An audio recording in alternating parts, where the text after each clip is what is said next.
So who want to be the first one to ask the first question? Or go on, what's your name? Where you from? PAP or WP or what the P? No, I'm Eddie, Grab driver, or now they call PhD doctor. Oh, jialat. No, just raise three questions. Because I was curious today, you talk cannot say about religion and race. But last night I was watching TV and there was a dialogue coming up on CNA, something to do with regardless of race dialogue. My question is that how come this can be Louder, raised? please. Okay, this can be placed on public discussion when our president was supposed to be, frankly, an Indian converted to in Malay, can be done in that manner.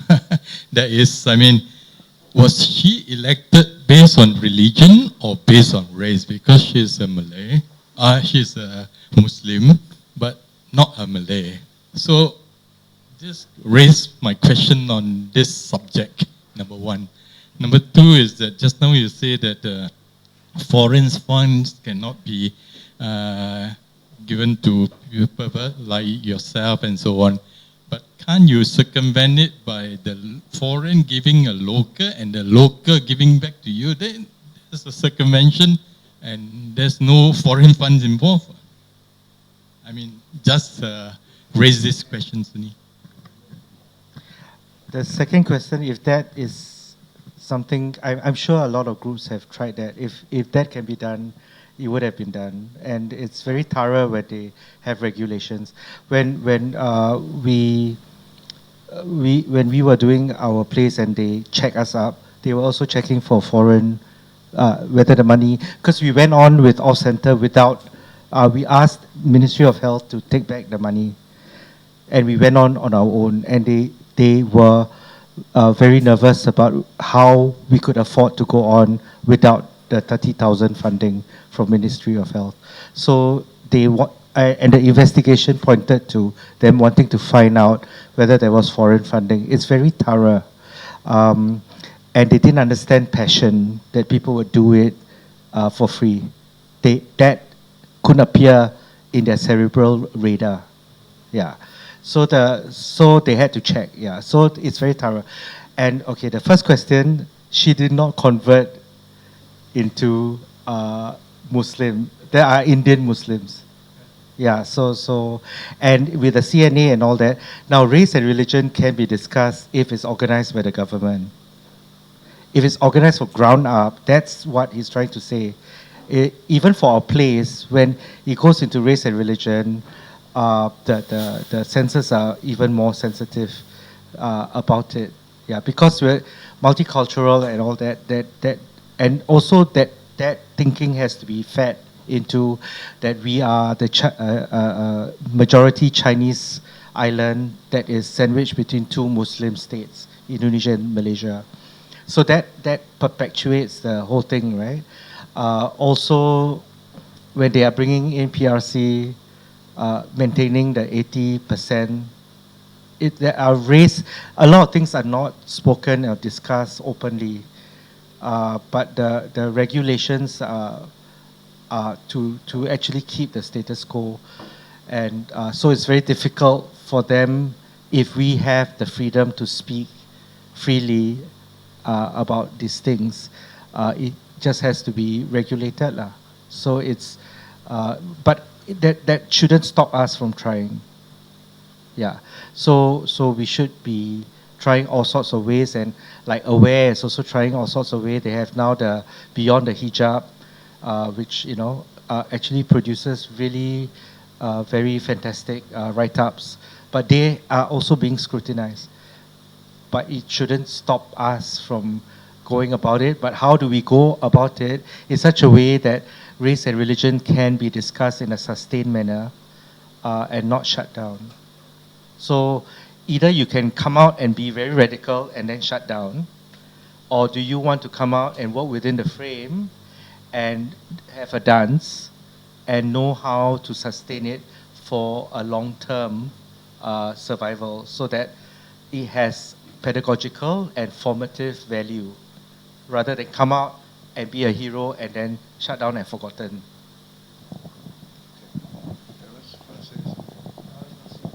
I'll just pick up on your thing about President Halima.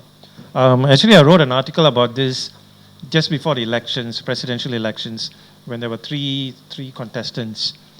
Firstly, the definition of Malay. This definition was by the British colonial powers. They came up with a definition of what is Malay because they had a problem of defining Malays, indigenous Malays in Malaysia. If you really look at indigenous population, they're Asli, right? And Sabah and Sarawak have got their own version of Aslis, right?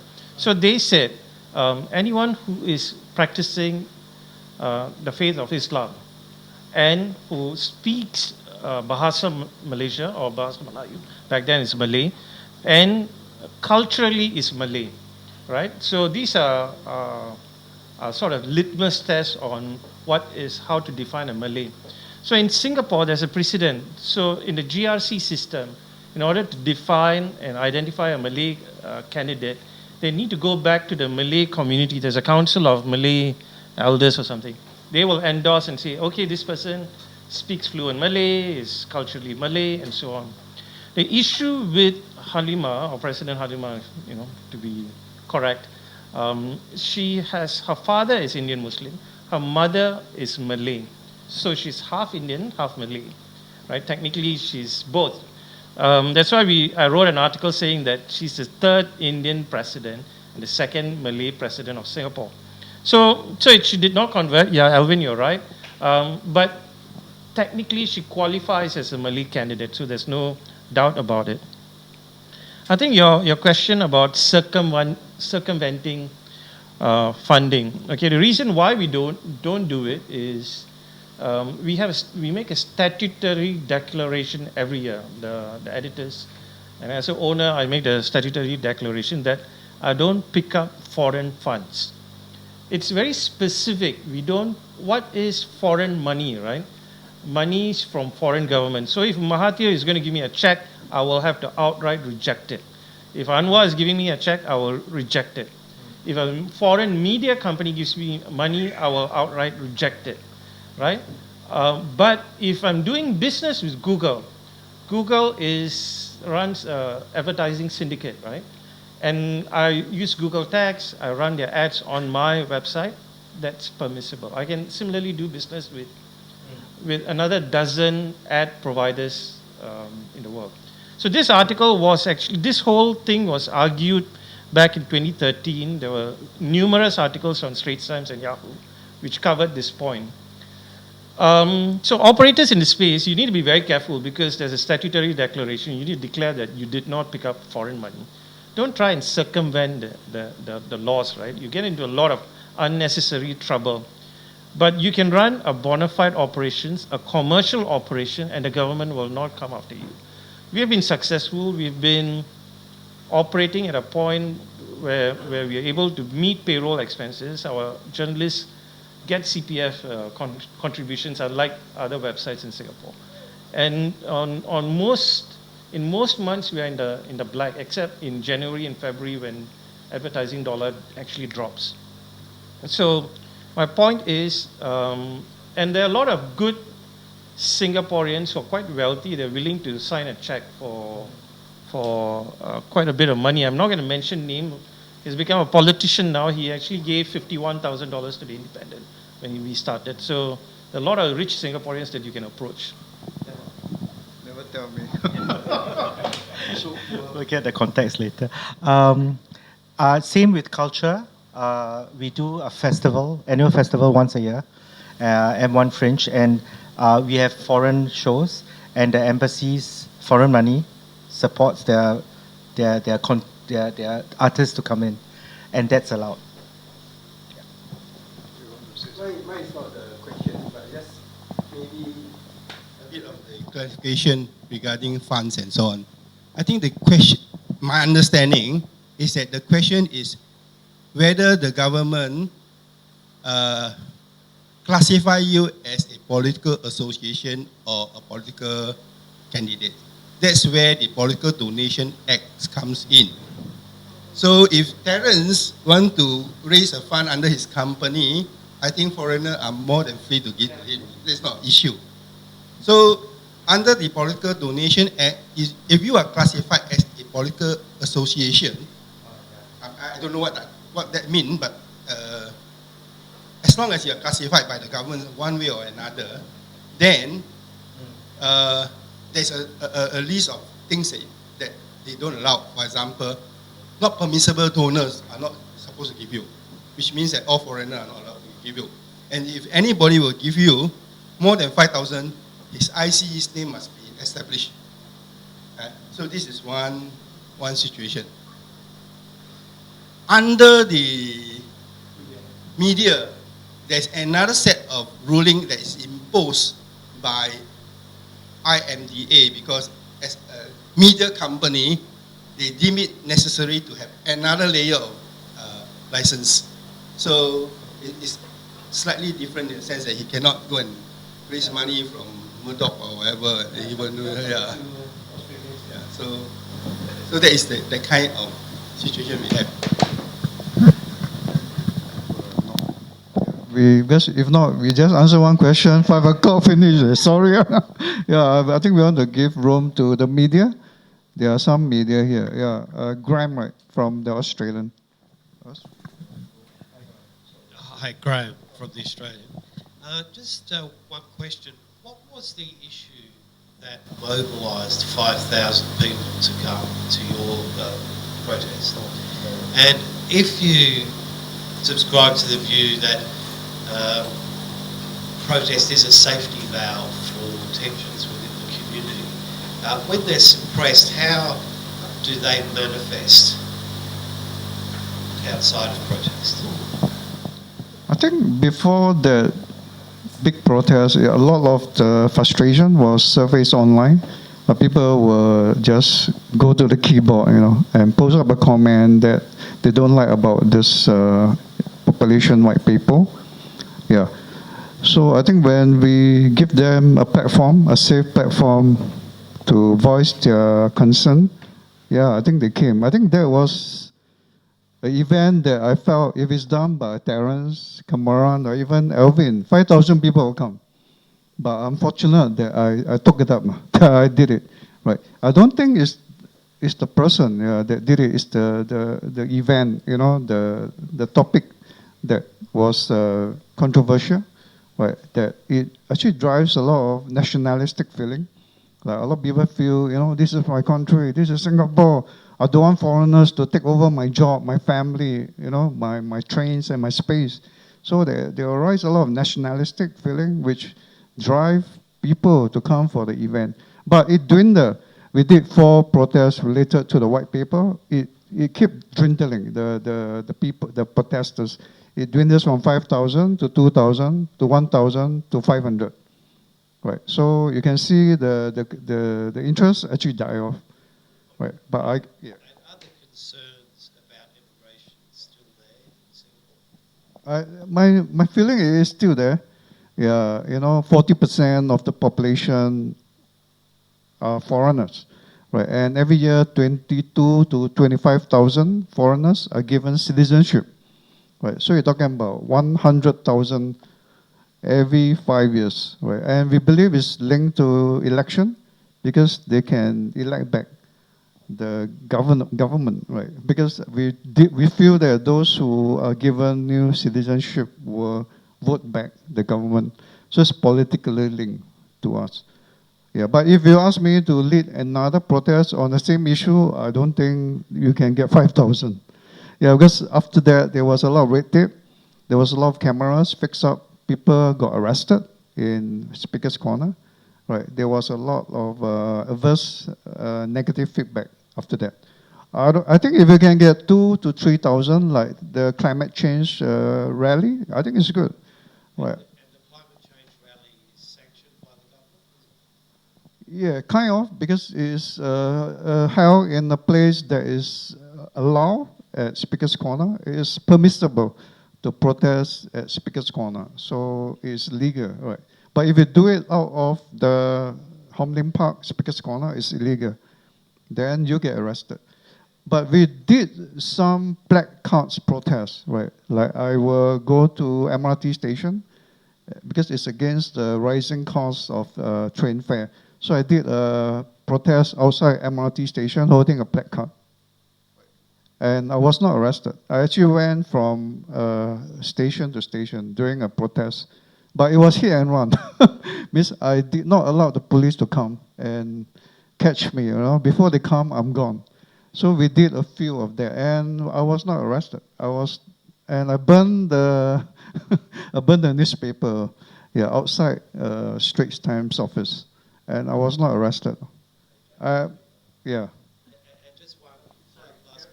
just one last question. Not just for one. Last one. What is the attitude towards the protests in Hong Kong in Singapore?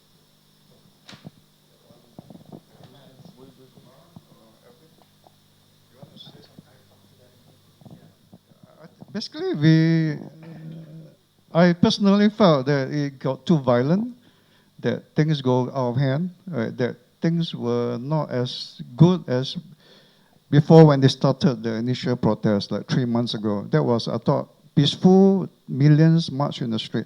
But now it got to like anti-police, anti-riot police. So there was a lot of violence. I don't think we want that to happen here even. I mean, I'm willing now if the government say now, Gilbert, you can do open protest without permit on the road. I'll be the first one to do it. But no violence, I don't advocate for it. Kumaran. I'll just mention about what the Speaker of Parliament said. He said, be careful of what's on the flip side of the coin, not to take the peace and prosperity that we have in Singapore for granted. So there's always this narrative that you already have what you want.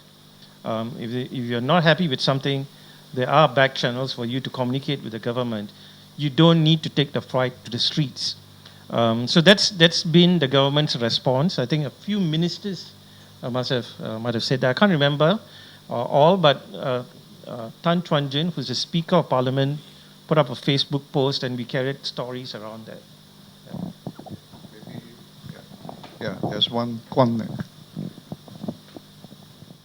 But like I say, if we have a change of governance, or the government say you can do open street protest legally, I'll be the first one to lead a protest in the street.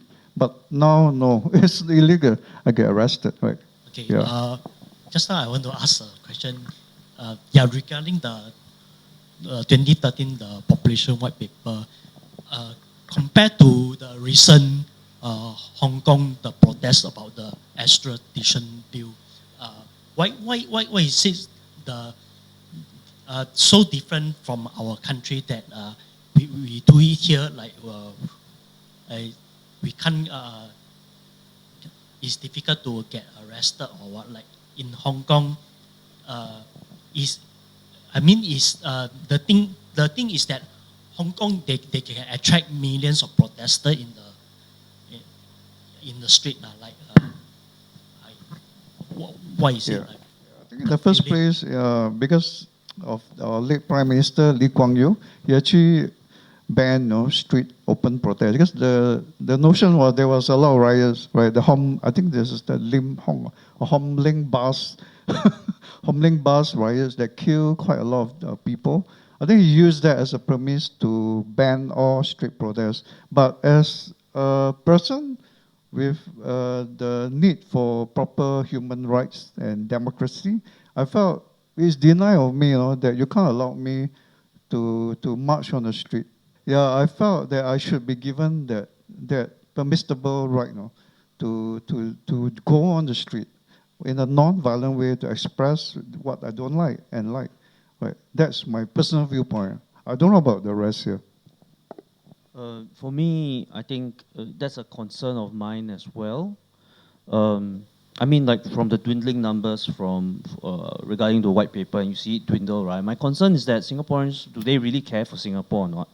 But the thing is that at the end of the day, I think we don't have to go into nationalism, go into that yet. But because you see the success of Pink Dot, and hopefully we can see the success of the climate rally. So maybe Singaporeans fight for their lifestyle first, and that's not too bad, or maybe that's a start. I mean, partially the issues in Hong Kong now, I mean, of course, what Joshua Wong did and all that stuff, maybe it emboldened them, and maybe the laws here prevent that.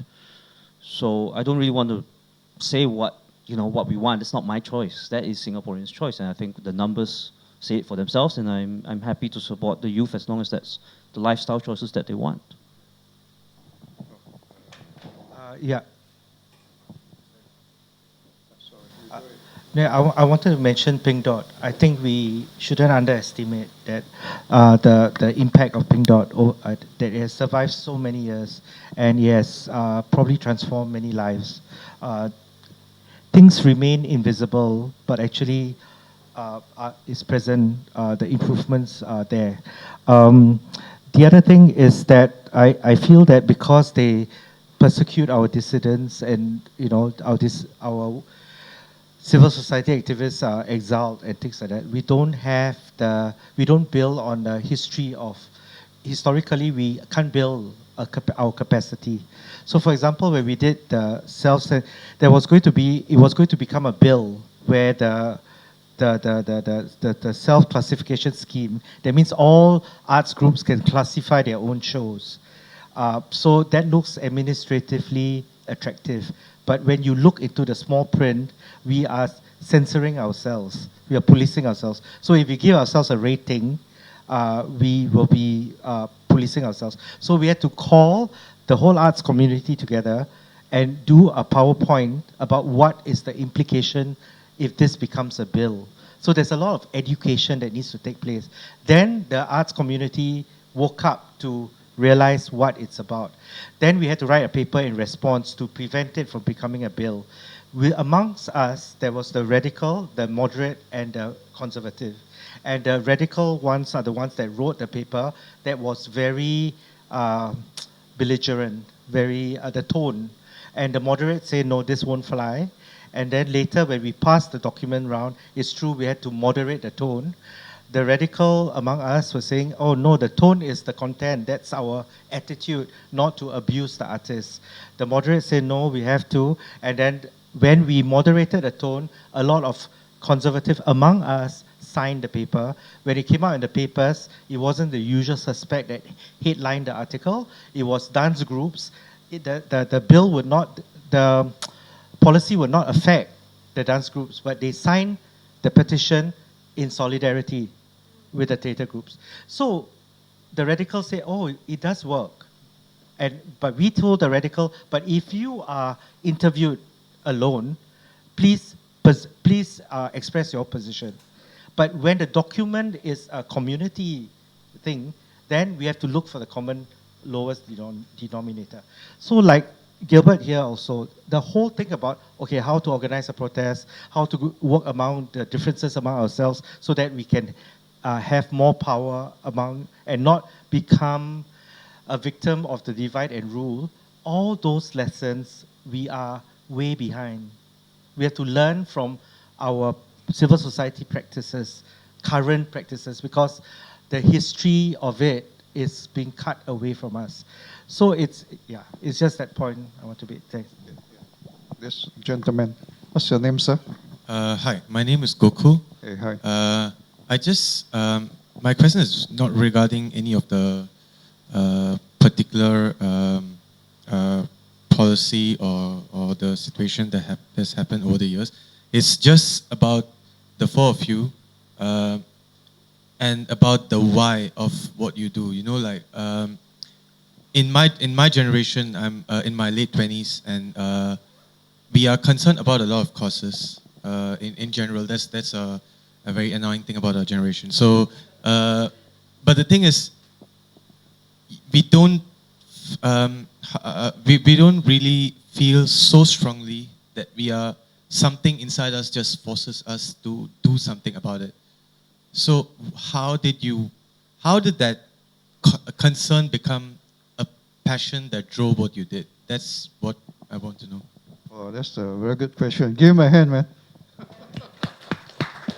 Yeah, I'm actually very happy to see a lot of young people. Right? I think about half of you are below 30 or 25. So I'm glad. Right. I think I speak for myself first. Then I pass the mic. I think for me, it's more like to see a better Singapore. But I think what really changed for me is I was staying abroad in Australia. Right. I participate in street protests, street demonstration. Right. So I marched with them, and the police were there, and they were actually helping us. They were guiding us so that all the protesters are safe. But here, I felt what is happening. I'm in a place that's more like a communist country where I can't express my views. I have to apply for a permit. I can only do something inside a park. Right? And that in itself is also so difficult. There's so much red tape and so difficult to get things done here to voice my concern. So personally, I want to do it for my children, but she left, she migrated to Sydney. But I want to do it for my fellow Singaporeans like you, right? So that you probably, hopefully, can enjoy a more liberal Singapore, where doors are more open, where views are more accepted, where the constraints, the stifling climate, right, is loosened. But I, frankly speaking, after being an activist for the last 9, 10 years, I don't see it happening. In fact, I see more tightening. Right? I see more things being shut down, like activists being arrested or sued. So it's a setback for me. Like Alvin say, maybe we are very disunited. Right? Civic society, activists fight among themselves. Right? We have a problem of activists speaking bad about each other. So that is, I thought, not good. We are not united, right? We are not very cohesive as the civic society group. Maybe Terence? I think for me, it's how you say it's all deeply personal. I think we all fight in different ways. I think you are fighting in your way, however you're surviving or however you're understanding yourself, and I think that's a perfectly good fight that you're putting up. I mean, like when my friends from school back then, JC, they don't understand me. My friends in army, they don't understand why I'm so worried or why am I so interested in back then, I refuse to call it a riot, the Little India issue, the Little India trauma. And I went down and at the end of the day, I'm not happy when people are not happy. That's all. I can't be happy when I see people struggling, and that's my personal need. It's my need, and I have learned to not expect others to have the same need as I have. I've seen my friends go via the normal route of settling down, having a family, and they are upset with me, like, you are not contributing to CPF. And I'm like, they think of it as Singapore as an economy that everyone must do their part, and they are not wrong. They are trying their best to maintain the boat, and here I am rocking it up all the time. So, and those voices are important anyway, and I think they're all right. But I guess as a young person, I started when I was pretty young too, and I guess I was quite moved when a young person told me that his greatest fear is not fearing, that he doesn't know what he's afraid of yet. And I think that's a problem with Singapore, that we've been so comforted. I think Jayakumar once mentioned before that that's his biggest concern as the old guard helped bring Singapore to where it is now. It feels very immoral or unethical for them to put Singapore in a place where, there's challenges and stuff. Yet at the same time, they know that a Singapore that does not have challenges will create this issue at the moment. So I think there are perfectly good people, in the government trying to do what they can. But unfortunately, the doctrine is so the regime is so strong. I would say, you are very blessed with social media now, and just keep working at it and protest in your way, in your space, and that's perfectly fine. Okay.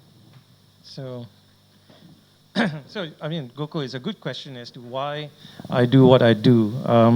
So I just like to answer some of the Gilbert's questions, right? It's not that I'm going out looking for a job and I don't get a job. In fact, after the 2013 protest, I went on to run a government-backed incubator. So with Spring Singapore, I incubated close to about 40 local companies in Singapore.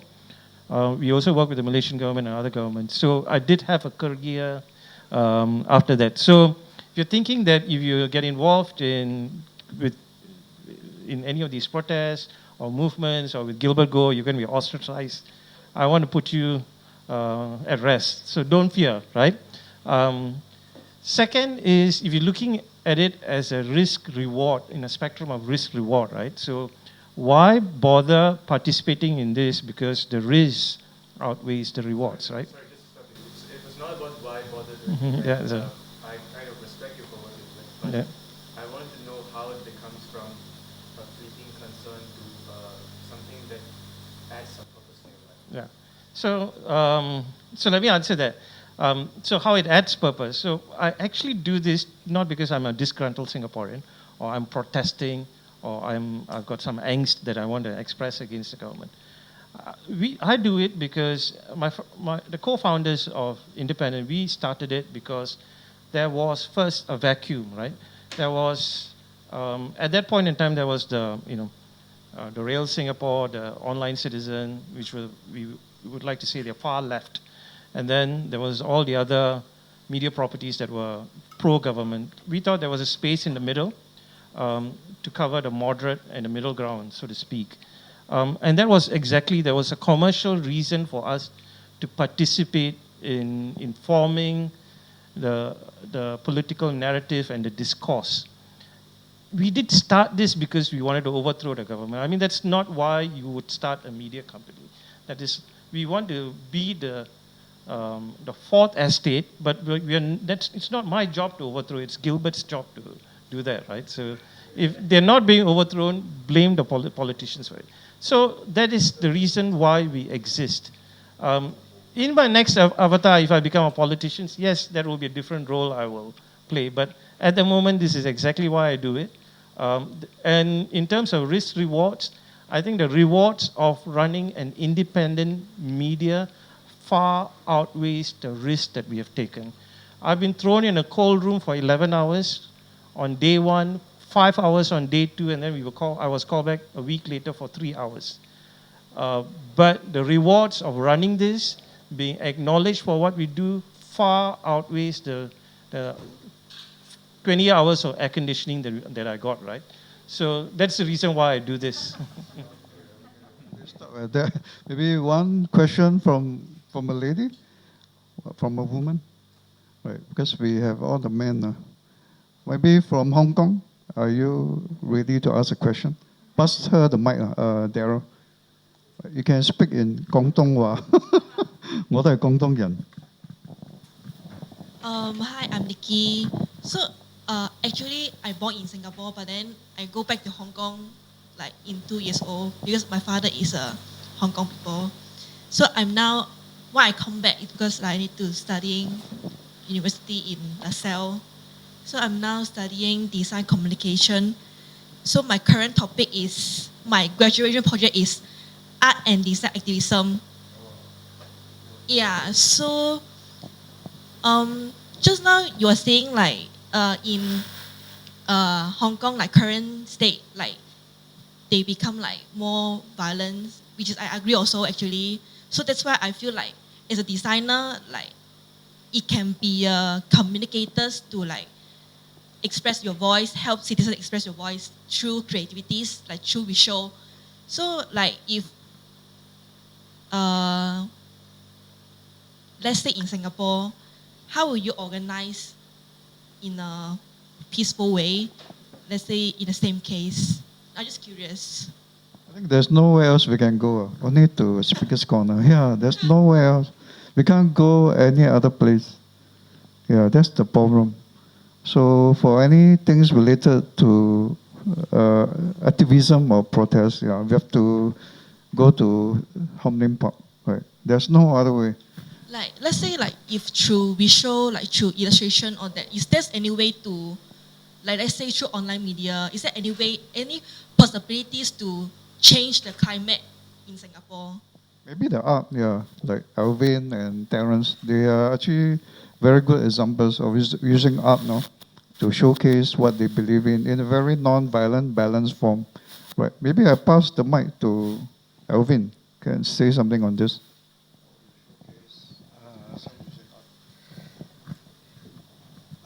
Actually, the other group I want to mention is Drama Box.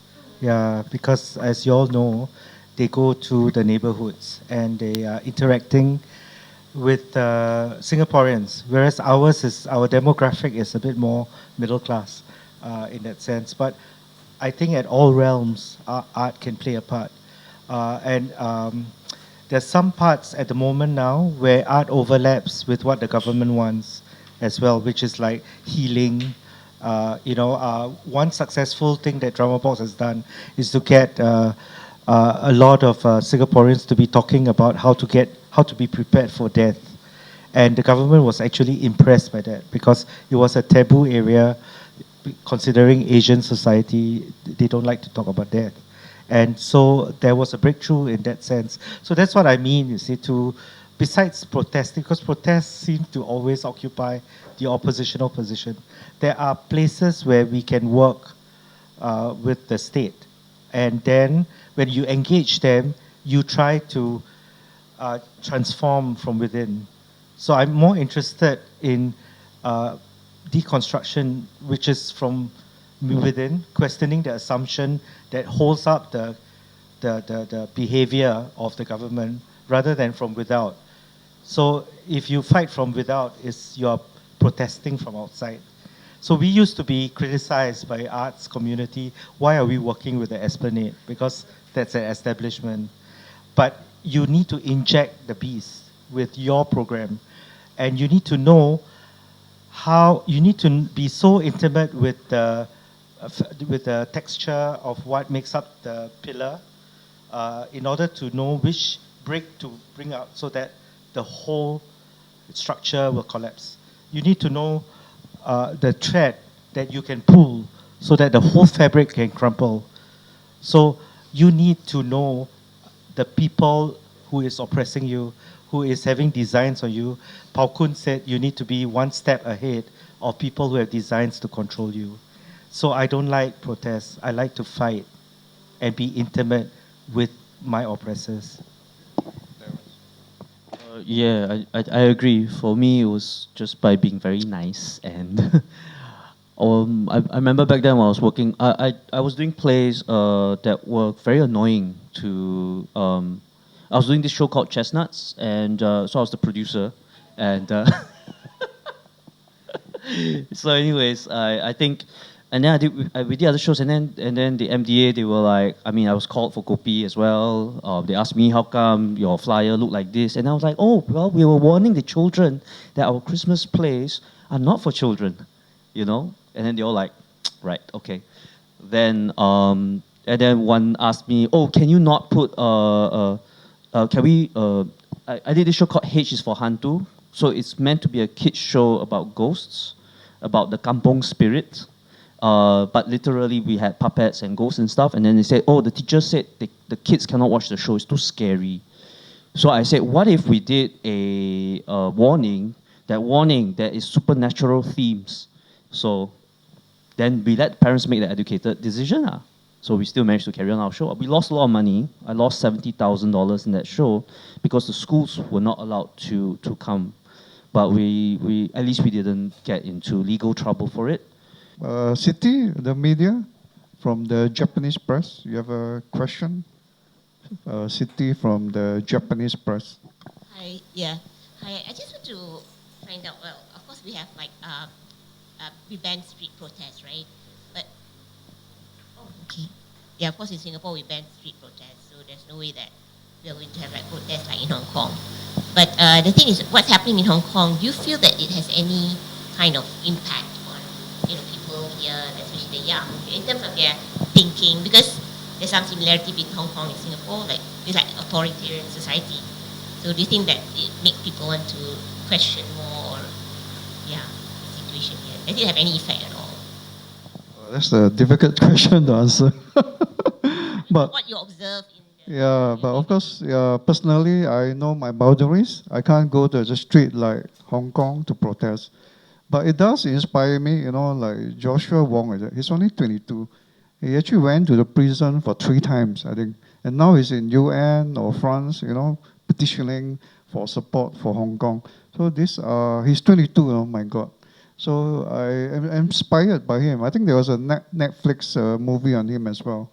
Right, so these are things that inspire me. But it went into quite violence lately. The protest turned very violent. I think two teenagers were shot right now. So I don't know. I'm not for violence, indoor, outdoor. But I feel it has some impact on the young people. I'm sure. I think the Yale NUS saga. I think some of the students there were probably impacted by Hong Kong protests. And of course, the government pushed the plug, right, on this dissent and resistance workshop that they have, right? So I don't know. I think there's some impression, some impact, but whether you people can bring it to the street or anyhow that you can do it, I don't know. I think there's very little you can do, like Hong Kong. Really, I don't think we can do much. That's the sad part. My straight answer is maybe there are Singaporeans that are inspired, but I don't think the preconditions for such a protest to happen, right? So if you just look at black box survey, I'm sure you people follow it. Singaporeans are generally happy with the PAP government. Maybe the happiness has come down a bit, or satisfaction levels have come down a bit.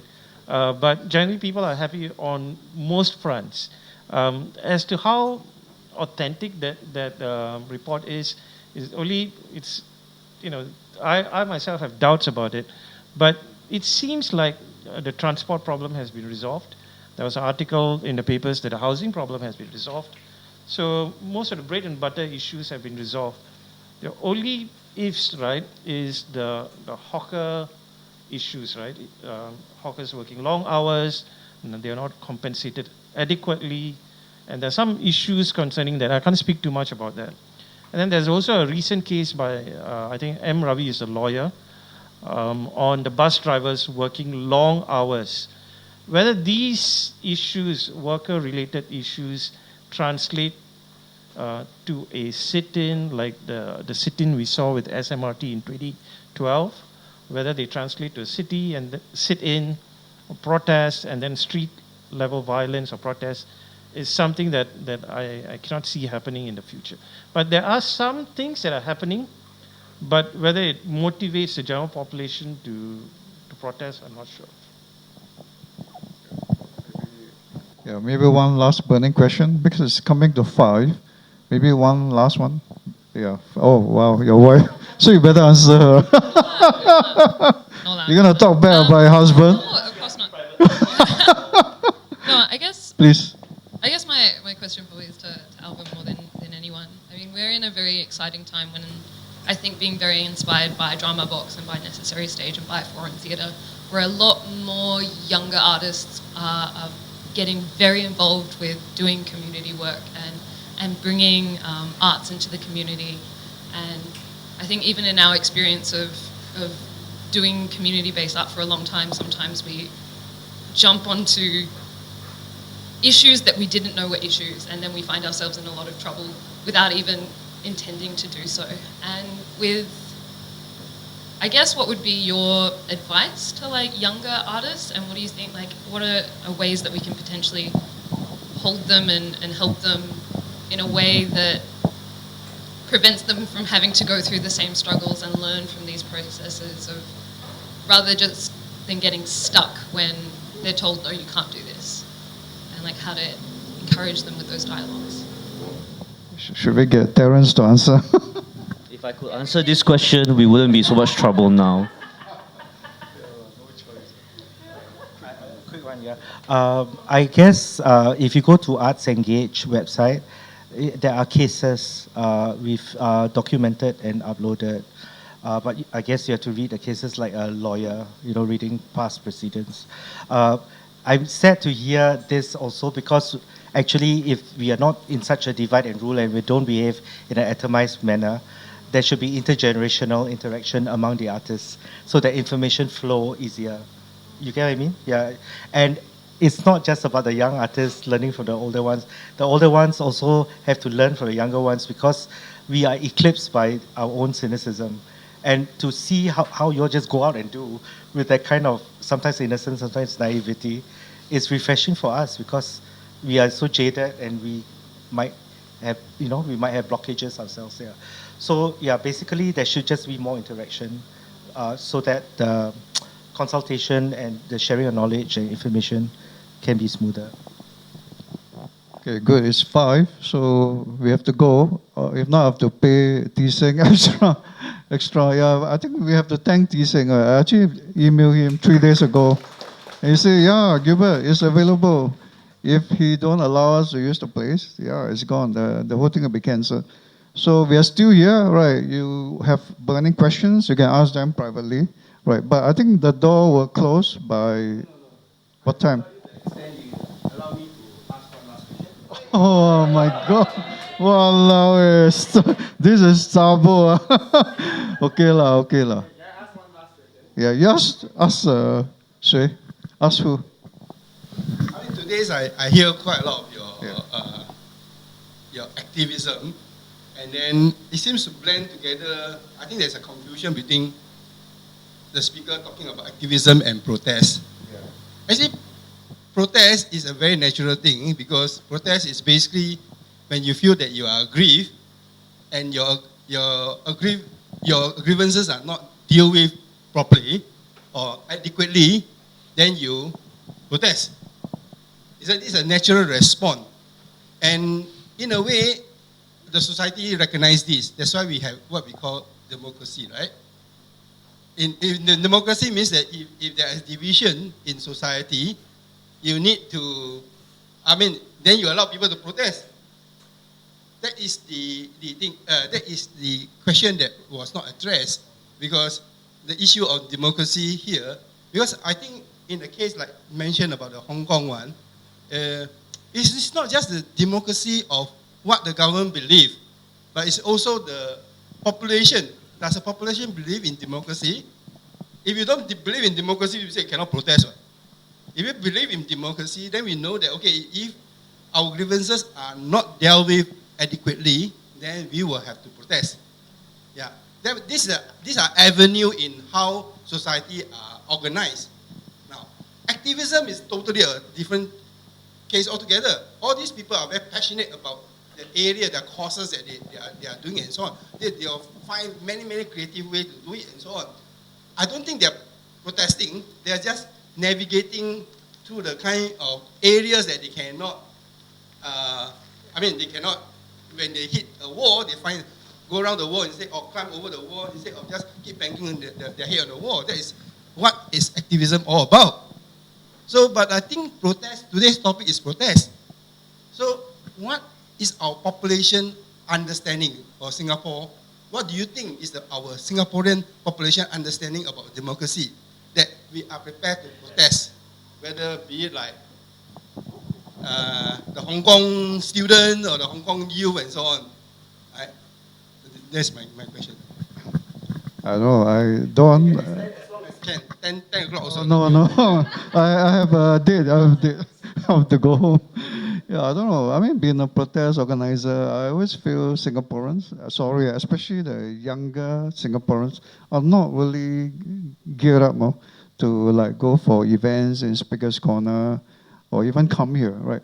So I just feel that maybe they are scared. Like I have a few younger Singaporeans who don't come. They say, no, Gilbert, I can't. No, it's not comfortable to turn up. Right, so they have actually asked me, they won't come. So I always feel, the older generation, like I'm 58, my God, I should be at home resting, right? You guys should be here, actually. Like in Hong Kong, it's led by students as young as 17 or 18, the protesters. Imagine an uncle, botak, old man, 58 years old, leading protests. Actually, somehow I feel I'm a little bit ashamed, a little bit angry, that why can't our younger Singaporeans rise up? Why should a 58-year-old man who is quite sick, leading protests? My God, it's actually, to me, quite shameful that I have a population of Singaporeans that are not rising up, right? But I'm glad the climate change helps, right? I went there, I saw young people, young organizers, as young as 18 or 17, speaking right on the platform against climate change. So I'm glad things are moving. I'm happy. But yet, on the issue of political issues, protests in Hong Park, I don't see many of your age group coming. It's mainly in the 50s. Majority of us are in our 50s protesting. My God, I say something is not right with our country. I remember that when we were very unhappy with the selection of President Halima, I remember that the youth I was with did not even know how to process their feelings or thoughts about this. And that's, again, that's my concern. I speak only not from the bigger issues, but just as an educator, I just speak from that point of view. And like, I was thinking, my gosh, back then, what's wrong with skipping one day of school? What's wrong with coming together, skip one day of school, do something together? Back then, when I was in JC or university, we really couldn't do this, or we really got into trouble. But you already got speaker's corner. People, I don't see students showing up in the speaker's corner on the Friday of that Friday. I can't remember what date, 22nd or something. I was taking a train with Gilbert. I think that's where we met. I was like, "Uncle, why you're doing this?" Because I see him there, and then it's like, and then he said, one botak guy doing this, and then I'm like, how come you? And then he was like, I'm really sorry that we didn't do enough last time, and that's why you guys now you're stuck. And again, it's now, and as Alvin said, it's all atomized right now. We're all split up, and I want to just deal with this because I'm sorry that we cannot come together yet, but I remember when I was, we bumped into Joseph Schooling just came back, right? Just a quick little story, a quick little analogy, since we got time. But no, when this was the embarrassing thing, Joseph Schooling had just come back from the win, from the goal. I happened to be there because Jody was at the airport as well, and the Singaporeans couldn't even cheer or rally together. They didn't know how to. Then after a while, after some clumsy, then after that, Joseph Schooling. They didn't know how to engage one another. And that's how clumsy we are right now. And I think all this little navigation is just for us to understand what we can, what cannot do, because we must survive. If I'm in jail, how to tell the story, how to pass on the knowledge, So that's why I have to be careful. And I just want to say a little bit about my kind of protests. And at the end of the day, the reason why the reason why I first started painting, I wasn't a painter. I just started painting last year. You must understand. Only last year I started. I painted because I was protesting against the death of my friend. I was there. I carried Uncle Bala's body, the 90-year-old uncle. I showed you the picture of. I carried the body. I helped to bring him across the island. I tried. I didn't know his IC. I felt like I failed him. I couldn't find his son. I didn't know who he was, what his number was. Finally, he passed on for 2 hours already, and finally I managed to. I called like 5-6 people. I looked like a maniac. I was running all over the place, and then I screamed at the police. I scolded them also. I said, F you, give me a boat now. I need to go now. Okay, it's like, but sir, you're still living. We only help life and death situation. You're still breathing. I couldn't, because they don't know. Nobody. It's never happened before. It's too few. The knowledge is too unavailable. And then after that, I finally settled it. I went back to Pulau Ubin, and I had no way to deal with it. So that night, then I called my wife, bring me a canvas, bring me some paints. Then the restaurant auntie left the light on, and then overnight I just whacked out one painting. And then the next day, I painted in the field of the Tampines where the wake was, and I gave it to the children, and I said, I'm so sorry, I didn't do enough. I paid because of that. So I think we have to fight, and activism is protest. But I think there has to be navigation. Otherwise, no one, and I don't know who to talk to about this lah. And but I really hope that, like I said, I really hope that the youth can really, within your own intimate use, you got Telegram, you got all these other resources. We didn't. Hong Kong managed to do it because of that. You know, they get off the radar, they engage one another, and then they did it, and that emboldened the next batch to do it again. It's all in your hands right now. So for me, I'm sorry, stop whining and just do it lah. I'm no expert in protest, but I'll just offer you one view which was given by Dr. James Kumaran, and I'm sure you know him.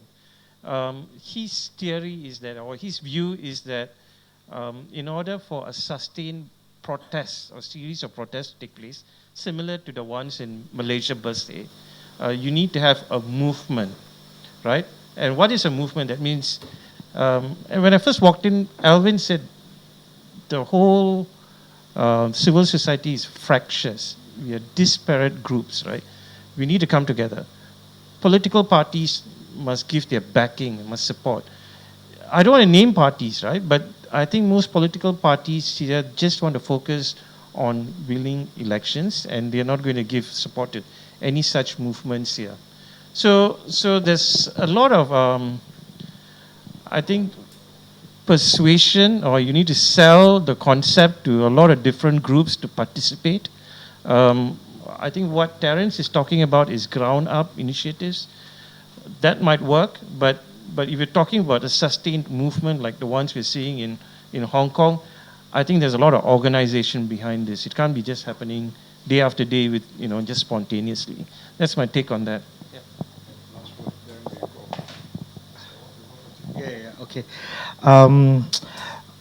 During my time, actually, I went through the formation of liberation theology, which is a left-wing Catholic. And that is the young Christian students and all that. You have Joyful Vanguard at primary school, young Christian students at secondary, and when you go to tertiary, it's Catholic Student Society, CSS, yeah. So that is the social teachings of the church. And the present Pope is from that kind of thinking, where Christ died a political death. And it was from when I was 15 right up to university level, that kind of alternative formation, and then taken over by my love for literature and sociology, and then studying anthropology, continued that way of thinking until I started the necessary stage 32 years ago. So we don't have that anymore because the government has destroyed all that. So with Operation Spectrum, where the Catholic Church got into trouble, the left-wing Catholic Church got oppressed. So today, it's a very right-wing Catholic Church in Singapore. So if you look at the whole picture, we have very little alternative platforms that have sustained formative environments so that people, and literature is made optional. And da-da-da. So actually, a lot of things in society, to build a critical thinking person is dismantled. So we have to kind of always see the bigger picture, and which is also, there are also factors that contribute to the state we are facing today. Okay, one last word. I have to go for dinner. I can't stay until 10. Yeah, I think also believe in the power of one. You can see Alvin, 1%, Terence, 1%, Kumaran, 1%, Gilbert, 1%, and T-Seng, 1%. But we are doing things that we are passionate about. So always believe in the power of one, right? Always, right? Don't go and look for people, hey, let's do this together. And if they don't join you, you back off. Right? Be the person, be the catalyst that do something. I think in 2013, right, I was only one person.